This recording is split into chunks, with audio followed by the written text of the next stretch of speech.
So dito yung sinasabi ko mga par na pwede tayo mag-roll ng fruit. Ayan oh, dito po. Dito po tayo pwede mag-roll ng fruit and kailangan po natin ng level 50 para po makapag-roll ng fruit. Okay? Mga boss, gusto niyo ba ng free Robux katulad nito? Check nyo lang po sa description or di naman kaya sa pin comments. So libre lang po ito at pwede po ito sa lahat. So huwag kayong mag-alala kasi nga i-guide ko po kayo hanggang dulo para po masundan nyo. Okay?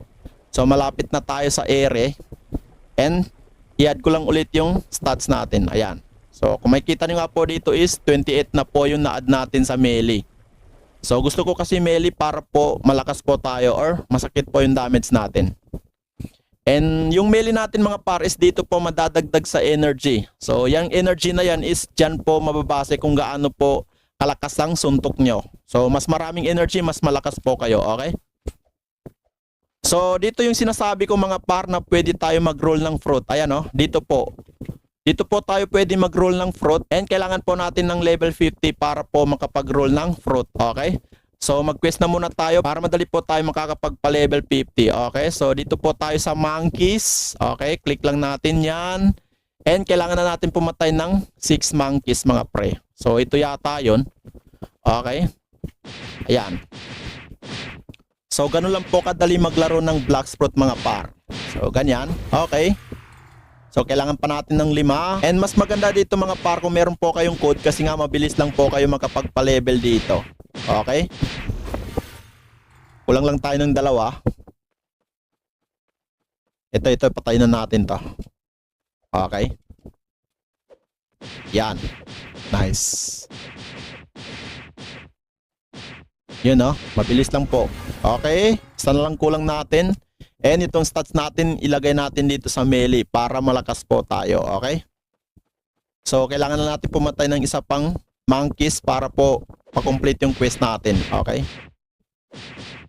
So, after natin mapatay itong mga par is babalik lang po tayo sa ating quest. And pwede na po tayo lumipat ng quest mga par kasi nga po dito sa monkeys ang kailangan natin is level 10 and dito naman po sa baba is ang kailangan natin is level 15 para po makalipat tayo. So kung makikita nyo nga po yung level natin is level 21 and dito naman po sa boss, ito na po yung boss mga parang kailangan natin level dito is level 20. Okay, so pwede po tayo mag-quest sa boss.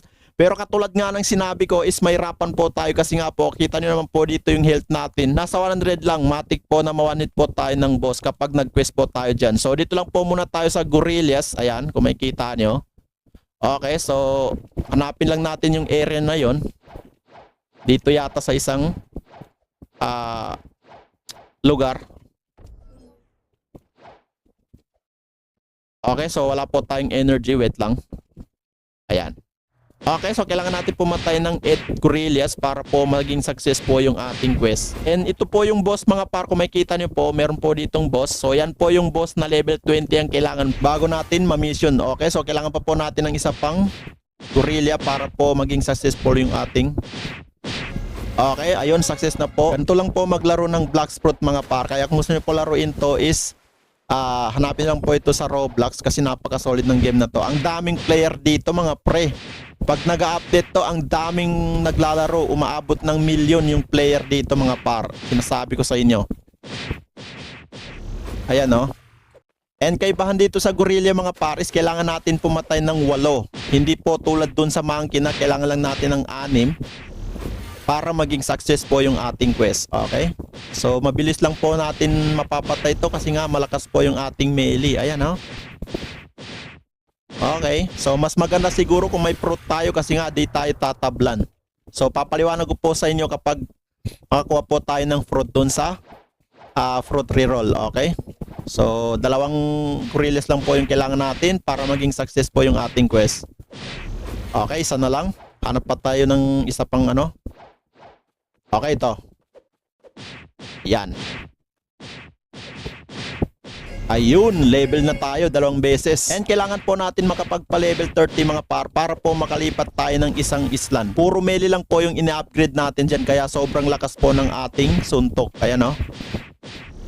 So umaabot na po siya ng 200 mga pre. Napaka-solid. Ayan. Ayun, pwede na po tayo lumipat. Kung makikita nyo, level 30 na po tayo mga par. Pero tapusin lang po muna natin yung ating quest. Okay, ito yung last nating quest. Ayun, nice one. Level 31 na po tayo. And pipindutin na po natin ulit itong parang compass and track lang po natin yan. And malalaman natin kung saan po yung ating susunod na pupuntahan. Eh, no? Kita nyo ba? Nasa 400 meters. So, siyempre, ang gagawin natin dyan mga par is bibili po tayo ng bangka para po mabilis tayo makakapunta doon. Okay. Sakyan lang po natin yung ating bangka kanina para po hindi na po tayo gagastos. Okay, wait lang. Swerte nyo nga mga par kasi nga napakaganda ng Blacksprout ngayon eh. Dati ang pangit po ng graphics nila. Pero ngayon mas pinaganda nila yung graphics mga par.